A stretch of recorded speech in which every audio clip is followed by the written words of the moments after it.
నమస్కారం. A1 TV Telugu first news వార్తలకు స్వాగతం. ముందుగా వార్తల్లోని ముఖ్యాంశాలు. కూటమికి 100 మార్కులు, వైసీపీకి రిమార్కులు అన్న ఆదినారాయణ రెడ్డి.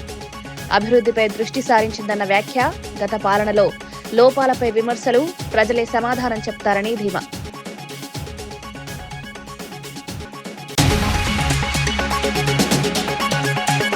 వెయ్యి కోట్ల విరాళంపై వినయ్ భాస్కర్ ఆగ్రహం. రైతు బంధుకు నిధులు లేవా అని ప్రశ్న, 420 హామీలు అమలు చేయాలని డిమాండ్, డైవర్షన్ రాజకీయాలపై తీవ్ర విమర్శలు.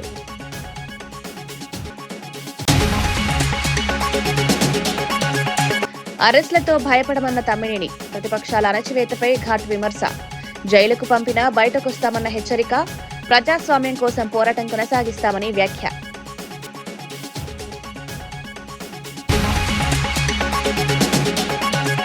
సభా వేదికపై భావోద్వేగానికి గురైన విజయ్, డీఎంకేపై ఘాటు విమర్శలు చేసిన టీవీకే చీఫ్, విజిల్కు ఓటేయాలని ప్రజలకు పిలుపు, అవినీతి పాలనపై మార్పు కోరిన విజయ్.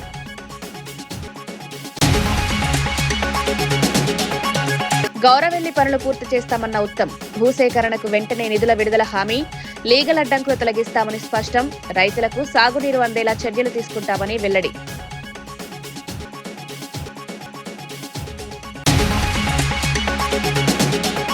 సీఎం రేవంత్ రెడ్డిపై కేటీఆర్ చేస్తున్న ఆరోపణలు పూర్తిగా అర్ధరహితమని టీపీసీసీ అధికార ప్రతినిధి చరణ్ కౌశిక్ యాదవ్ మండిపడ్డారు.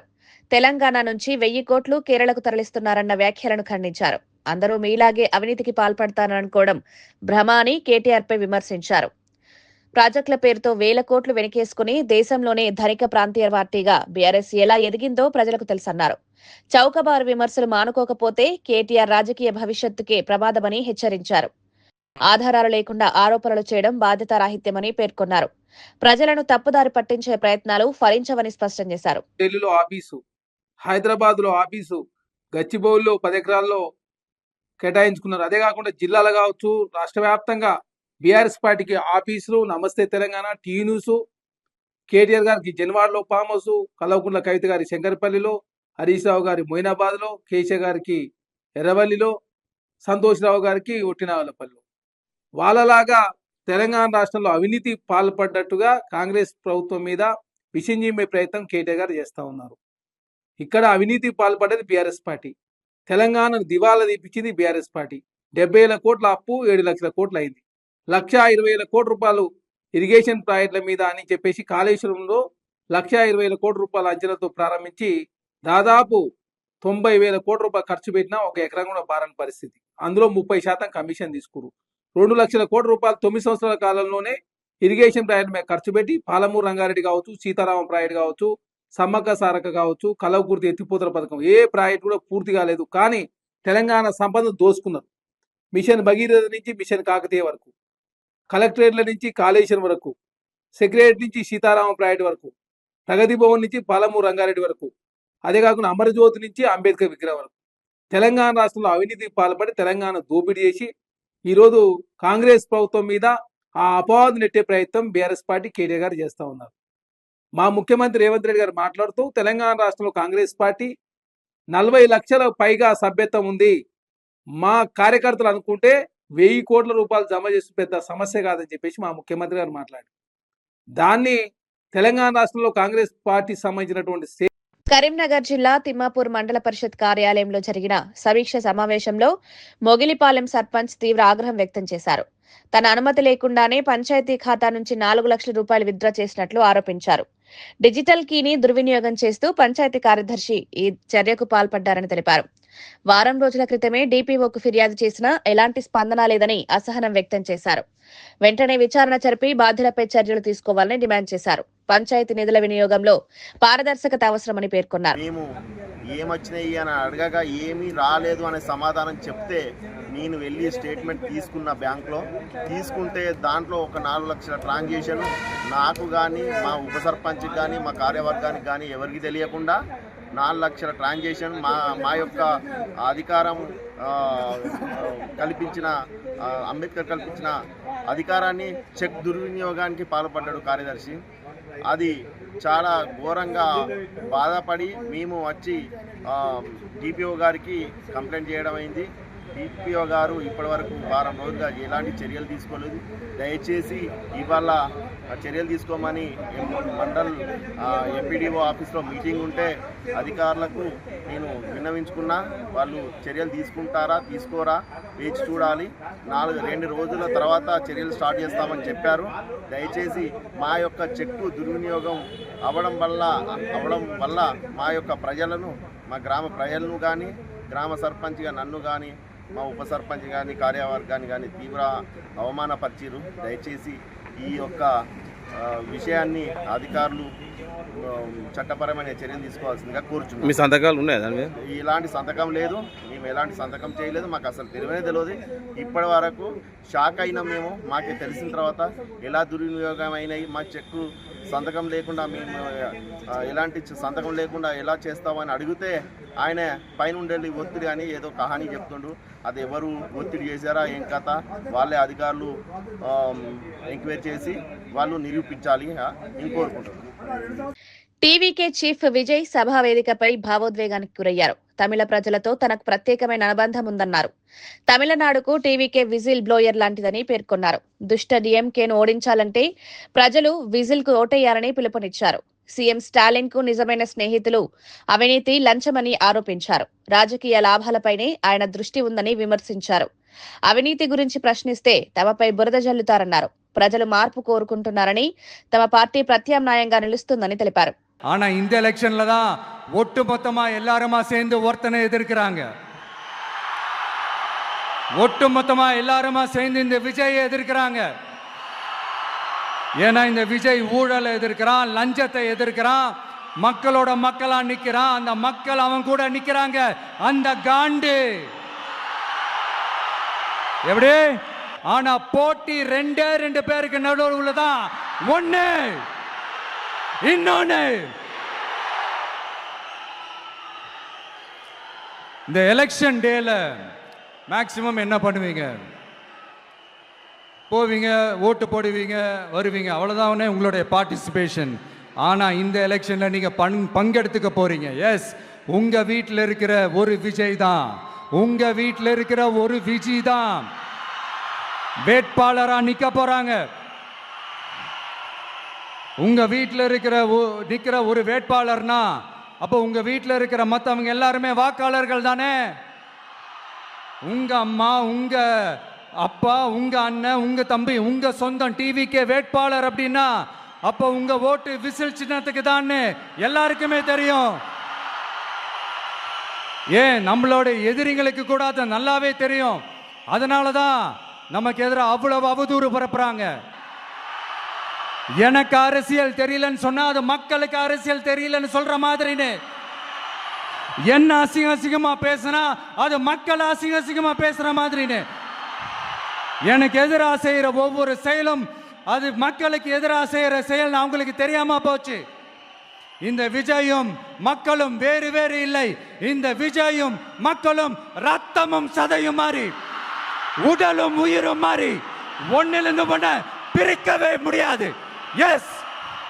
గౌరవెల్లి ప్రాజెక్టును పూర్తి చేయడానికి కాంగ్రెస్ ప్రభుత్వం కట్టుబడి ఉందని నీటిపారుదల శాఖ మంత్రి ఉత్తమ్ కుమార్ రెడ్డి స్పష్టం చేశారు. మంత్రి పొన్నం ప్రభాకర్ ఒత్తిడి నేపథ్యంలో 3 జిల్లాల కలెక్టర్లు అడ్వకేట్ జనరల్ తో సమీక్ష నిర్వహించారు.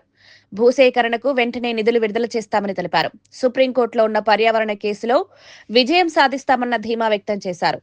లీగల్ చిక్కులు తొలగించి పనులను వేగవంతం చేస్తామని హామీ ఇచ్చారు. రైతులకు సాగునీరు అందేలా చర్యలు తీసుకుంటామని పేర్కొన్నారు. వారు నిరంతరం ఇరిగేషన్ డిపార్ట్మెంట్ తోని ఈ గౌరవెల్లి ప్రాజెక్టు పూర్తి చేయాల్సిన ఆవశ్యకత, అవసరం, అర్జెన్సీ గురించి మా మీద పదే ఒత్తిడి తీసుకొస్తున్నారు. ఈరోజు మరి గౌరవ మంత్రివర్యులు ప్రభాకర్ గారితో, అదేవిధంగా మరి 3 కలెక్టర్లతో సిద్దిపేట, జనగాం అండ్ కరీంనగర్ కలెక్టర్లు ప్లస్ ఇరిగేషన్ అధికారులు ప్లస్ రాష్ట్ర అడ్వకేట్ జనరల్ అందరితో మీటింగ్ పెట్టి లీగల్ హర్డల్స్ ఎట్లా క్రాస్ చేయాలి, అదేవిధంగా ఆ ప్రాజెక్టులో ఎట్లా ముందుకు పోవాలి, ల్యాండ్ అక్విజిషన్ విషయంలో మరి ఏ విధంగా మనం ముందుకు పోవాలి. నేను స్పష్టంగా ఒక అష్యూరెన్స్ ఇచ్చిన, ల్యాండ్ అక్విజిషన్కి వెంటనే అమౌంట్ విడుదల చేస్తామని చెప్పి మంత్రి గారికి, అధికారులకు కూడా అష్యూరెన్స్ ఇవ్వడం జరిగింది. అదేవిధంగా ఆ లీగల్ హర్డల్స్ మరి న్యాయ చిక్కులు ఏ విధంగా అధిగమించాలని చెప్పి కూడా డిస్కస్ చేసినాం. ఎల్లుండి సుప్రీంకోర్టులో కూడా కేసు ఉంది. సుప్రీంకోర్టులో కూడా మనం తప్పనిసరిగా మనం గెలుస్తాం. ఎన్వైరన్మెంట్ క్లియరెన్స్ వస్తుందనే నమ్మకం, విశ్వాసం నాకుంది. గౌరవెల్లి ప్రాజెక్ట్ అన్ని విధాలుగా పూర్తి చేయడానికి తెలంగాణ కాంగ్రెస్ ప్రభుత్వం మరి మేము కట్టుబడి ఉన్నామని, కమిట్మెంట్తో ఉన్నామని చెప్పి నేను మనవి చేస్తూ, అదేవిధంగా దేవాదుల ప్రాజెక్ట్ నీళ్లు ఏదైతే హుస్నాబాద్ కాన్స్టిట్యున్సీకి రావాలనో దానికి సంబంధిత పనులు కూడా వేగవంతం చేపడతామని చెప్పి నేను హామీ ఇవ్వడం జరిగింది. రాష్ట్రంలో రెడ్ బుక్ పాలన అంటూ మేరుగు వ్యాఖ్యలు. రాష్ట్రంలో రెడ్ బుక్ పాలన నడుస్తోందని మాజీ మంత్రి మేరుగు నాగార్జున విమర్శించారు. ప్రజలు వైఎస్ఆర్సీపీ ప్రభుత్వం రావాల్సిన అవసరాన్ని గుర్తించారని పేర్కొన్నారు. ప్రస్తుత పాలనలో ప్రజలకు న్యాయం జరగడం లేదని ఆరోపించారు. సంక్షేమ కార్యక్రమాలు సక్రమంగా అమలవడం లేదని విమర్శించారు. ప్రజల సమస్యలను పరిష్కరించడంలో ప్రభుత్వం విఫలమైందని తెలిపారు. మార్పు కోసం ప్రజలు ఎదురు చూస్తున్నారన్నారు. వచ్చే ఎన్నికల్లో ప్రజల తీర్పు స్పష్టంగా ఉంటుందని ధీమా వ్యక్తం చేశారు. మనుషులు ఈ రాష్ట్ర చరిత్రలో అతనికి ఒక అధ్యాయం అనేది ఉంది. కాపు ఉద్యమానికి ఉవ్వెత్ర తీసుకొచ్చినటువంటి మహానాయకుడు ఆయన మాటలు చెప్తా ఉంటే, భయపెట్టి మీరు రాజకీయాలు చేయాలంటే, లేకపోతే భయపెట్టి ఒక కులాన్ని దగ్గర తీసుకోవాలంటే ఈ రాష్ట్రంలో ప్రజలు కళ్ళు లేని కబోజులు కాదు. రాంబాబు గారి లాంటి ఉన్నత ఆశయాలు కలిగిన రాజకీయ నాయకుడి మీద దాడి చేయటం అమానుషంగా భావిస్తూ మరలా ఈ రాష్ట్రంలో వైఎస్ఆర్ కాంగ్రెస్ పార్టీ అధికారంలోకి రావాల్సిన పరిస్థితి పూర్తిగా ప్రజలు తెలుసుకుంటా ఉన్నారు. తప్పకుండా ప్రాయచిత్తం అనుభవిస్తారని మీకు తెలియపరుస్తూ ఈ దాడిని పూర్తిగా ఖండిస్తా ఉన్నాం. రాష్ట్రంలో మళ్లీ కుల దురహంకార హత్యలు చోటు చేసుకోకుండా కఠిన చర్యలు తీసుకోవాలని బీసీ ఐకాస చైర్మన్ జాజుల శ్రీనివాస్ గౌడ్ డీజీపీ శివధర్ రెడ్డిని కోరారు. ఇటీవల ఘటనలు ఆందోళన కలిగిస్తున్నాయని పేర్కొన్నారు. బాధిత కుటుంబాలకు న్యాయం చేయాలని డిమాండ్ చేశారు. పోలీసులు కఠినంగా వ్యవహరించి ఇలాంటి ఘటనలకు అడ్డుకట్ట వేయాలని సూచించారు. సామాజిక సామరస్యాన్ని కాపాడేందుకు ప్రభుత్వం చర్యలు తీసుకోవాలని కోరారు.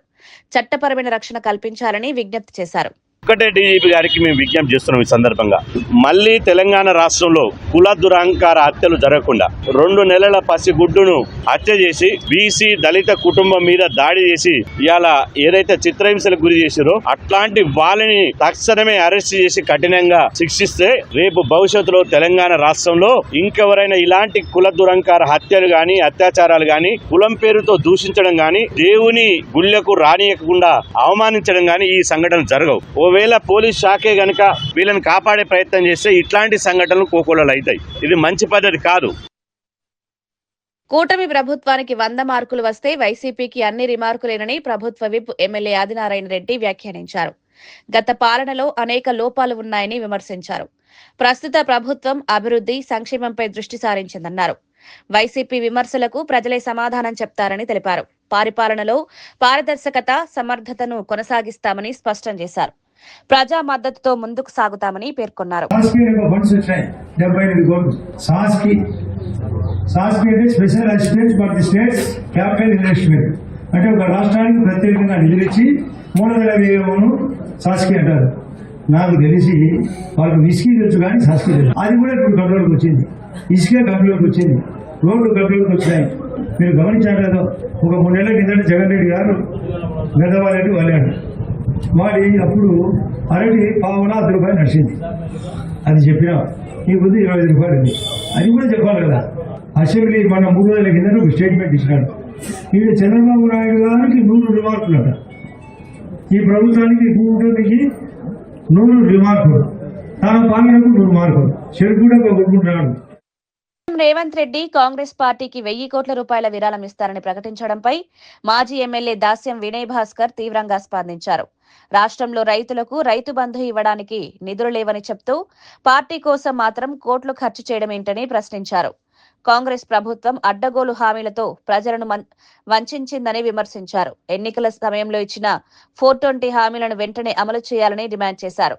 దేవాదుల ప్రాజెక్టు విషయంలో ప్రభుత్వం నిర్లక్ష్యంగా వ్యవహరిస్తోందని ఆరోపించారు. ఇప్పటికైనా ప్రభుత్వం మేల్కొని ప్రజలపై దృష్టి పెట్టాలని హెచ్చరించారు. ఈనాటి ప్రెస్ మీట్ కార్యక్రమానికి విచ్చేసినటువంటి ఆత్మీయ electronic, print media, photographers, cameraman సోదరులకు హృదయపూర్వక నమస్కారాలు. ఈనాటి ప్రెస్ మీట్ కార్యక్రమంలో నాతో పాటు గౌరవ మాజీ తెలంగాణ ఉప ముఖ్యమంత్రి మాజీ శాసనసభ్యులు సోదరులు రాజన్న గారు, అదేవిధంగా మాజీ శాసనసభ్యులు నర్సంపేట్ అన్న పెద్ది సుదర్శన్ రెడ్డి గారు, వారితో పాటు గౌరవ టీజీఏ రాష్ట్ర అధ్యక్షులు మరి యాదవ్ రెడ్డి గారు, రాష్ట్ర మాజీ చైర్మన్ సోదరులు నగర్ల వెంకన్న గారు, మా మైనార్టీ నాయకులు నయీం గారు, మా రమేష్ మాజీ కార్పొరేటర్ రమేష్ గారు, లీగల్ సెల్ వినోద్ గారు, రాజు గారు, విజయభాస్కర్ గారు, రమేష్ గారు, పులి రజనీకాంత్ గారు, రమేష్ గారు, అఫ్జల్ గారు, పున్నం గారు, వారితో పాటు మా బీఆర్ఎస్ పార్టీ శ్రేణులందరికీ కూడా పేరు పేరున హృదయపూర్వక నమస్కారాలు. రాష్ట్రంలో 2.5 సంవత్సరాల క్రితము ఎన్నికలు జరిగినప్పుడు కాంగ్రెస్ పార్టీ అధికారంలోకి రావాలని చెప్పి ప్రజలకు అడ్డగోలు హామీలు ఇచ్చి 6 గ్యారంటీలు అని చెప్పి 420 హామీలు ఇచ్చి అధికారంలోకి వచ్చింది. వచ్చిన నాటి నుంచి నేటి వరకు అంటే సుమారు 2.5 సంవత్సరాలు, అంటే 2 సంవత్సరాలు 4 నెలల వరకు సాగదీసిండ్రు. మొద్దు నిద్రతోని, బూతులతోని, దూషణలతోని, డైవర్షన్ పాలిటిక్స్తోని, ఉద్యమ నేతలపైన అక్రమ కేసులు బనాయిస్తూ 2.5 కాలం పాటు వారి పాలన కొనసాగింది. ఈ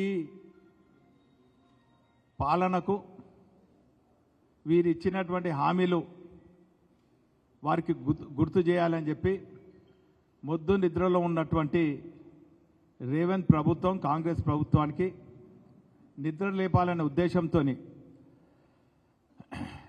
ప్రజల తీర్పును గౌరవిస్తూ ప్రతిపక్షాల పార్టీలో ఉన్నప్పటికీ కూడా ఎప్పటికప్పుడు ప్రజా సమస్యలను ప్రభుత్వం దృష్టికి తీసుకొచ్చే ప్రయత్నం చేస్తున్నాం. మా బీఆర్ఎస్ పార్టీ కార్యాలయాలు కూడా జనతా అనకాపల్లి జిల్లా సీతానగరానికి చెందిన సైనికుడు వినోద్ తన భూమి ఆక్రమణపై జిల్లా కలెక్టర్కు ఫిర్యాదు చేశారు.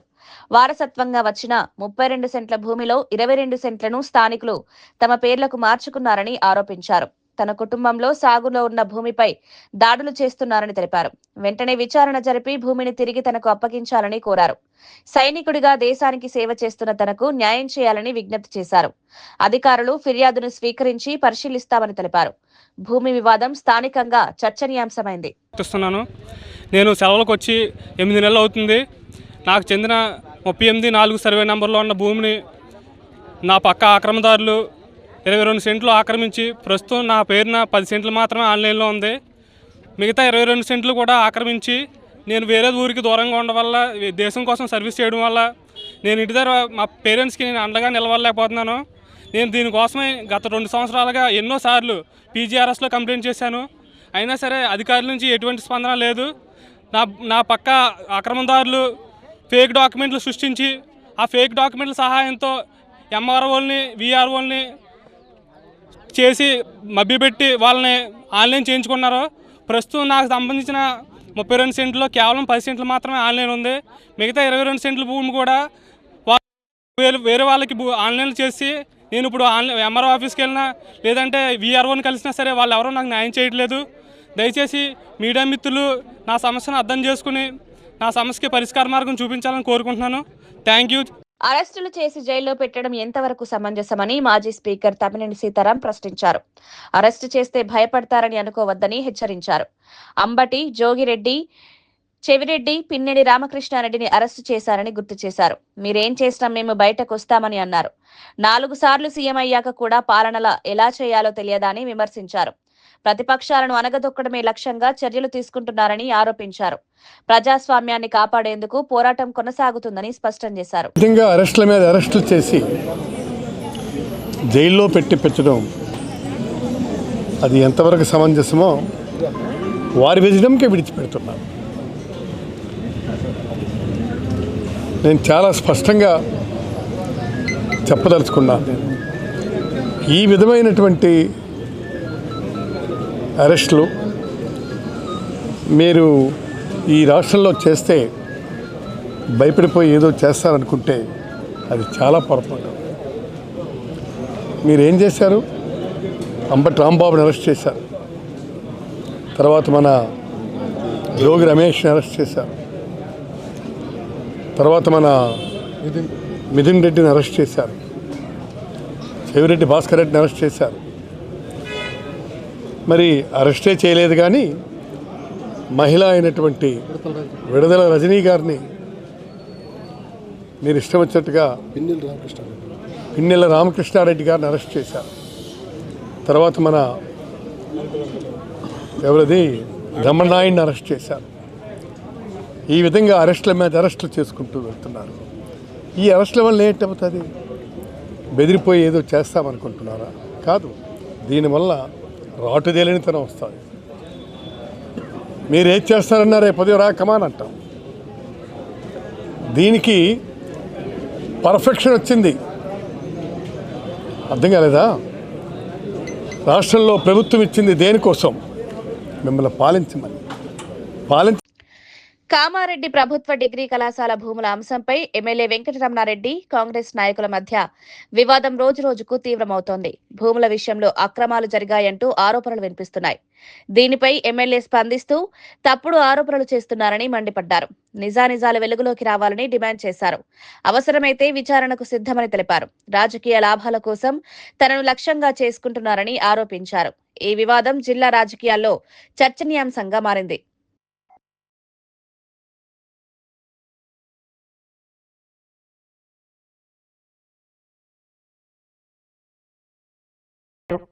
ఈ సమాచార హక్కు చట్టం కింద మనము ప్రభుత్వానికి అంటే అధికారులకు పెట్టడం జరిగింది.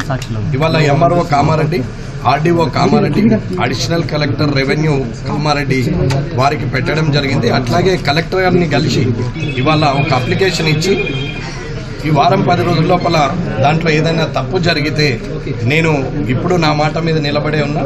ఒక్క గజం కాదు, 1 ఇంచ్ జాగా అటు ఇటు పోయినట్టయితే అది కింద మా కుటుంబం కానీ మేము కానీ ఈ 60 సంవత్సరాల్లో ఎప్పుడైనా తప్పు చేసినట్టయితే ఇవాళ రాజీనామా చేసి రాజకీయ సన్యాసం చేయడానికి నేను సిద్ధంగా ఉన్నాను.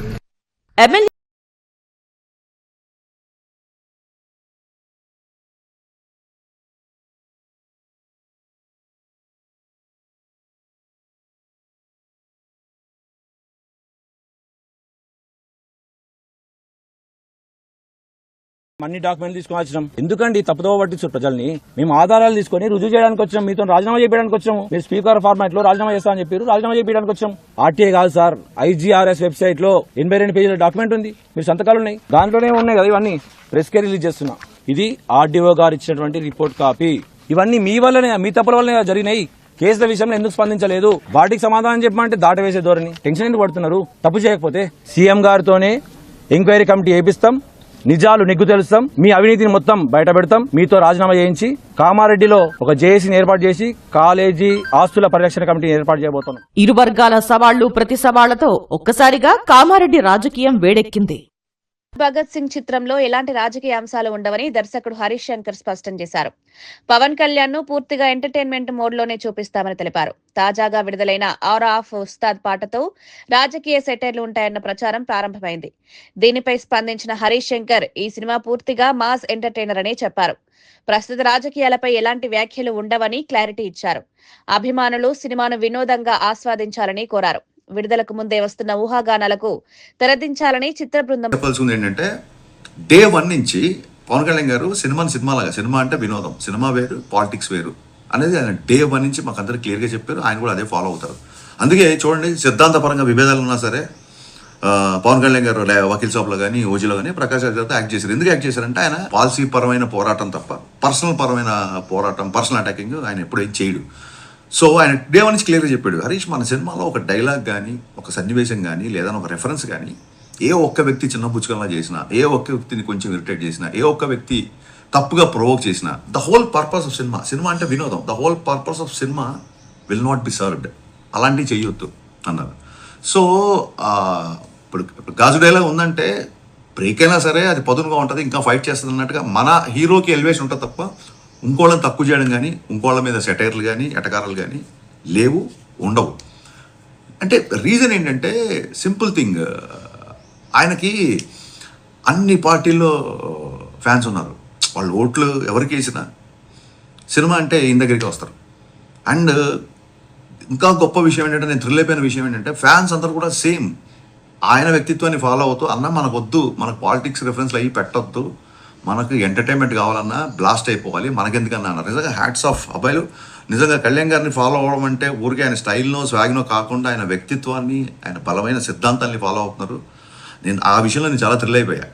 సో ప్రతి ఒక్కళ్ళు ఈ సినిమాకి వచ్చి ప్రశాంతంగా ఎంజాయ్ చేసేలాగా ఉంటుంది. సో ఏ ఒక్క వ్యక్తినో, ఏ ఒక్క పార్టీనో, ఏ ఒక్క వర్గాన్నో చిన్నపుచ్చుకోలా కానీ, కించపరిచేలాగా కానీ, వెటకారపు ధోరణులు కానీ ఎక్కడా సినిమాలో ఉండదు. వార్తలు ముగించే ముందు ముఖ్యాంశాలు మరోసారి. కూటమికి 100 మార్కులు, వైసీపీకి రిమార్కులు అన్న ఆదినారాయణ రెడ్డి. అభివృద్ధిపై దృష్టి సారించిందన్న వ్యాఖ్య. గత పాలనలో లోపాలపై విమర్శలు, ప్రజలే సమాధానం చెప్తారని ధీమా.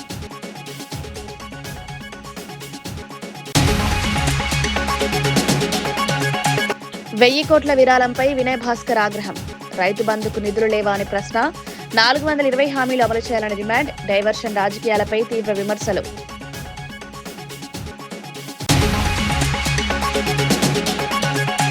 అరెస్టులతో భయపడమన్న తమ్మినేని. ప్రతిపక్షాల అణచివేతపై ఘాటు విమర్శ. జైలుకు పంపినా బయటకొస్తామన్న హెచ్చరిక. ప్రజాస్వామ్యం కోసం పోరాటం కొనసాగిస్తామని వ్యాఖ్య.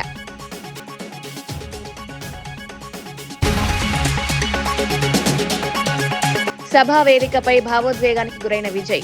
డీఎంకేపై ఘాటు విమర్శలు చేసిన టీవీకే చీఫ్. విజిల్కు ఓటేయాలని ప్రజలకు పిలుపు. అవినీతి పాలనపై మార్పు కోరిన విజయ్.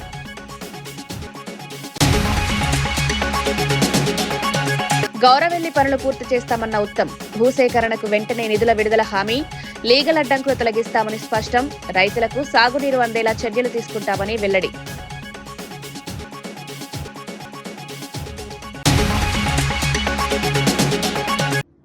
ఇవి ఈనాటి వార్తా విశేషాలు. మరో బులెటిన్లో మళ్ళీ కలుద్దాం. నమస్కారం.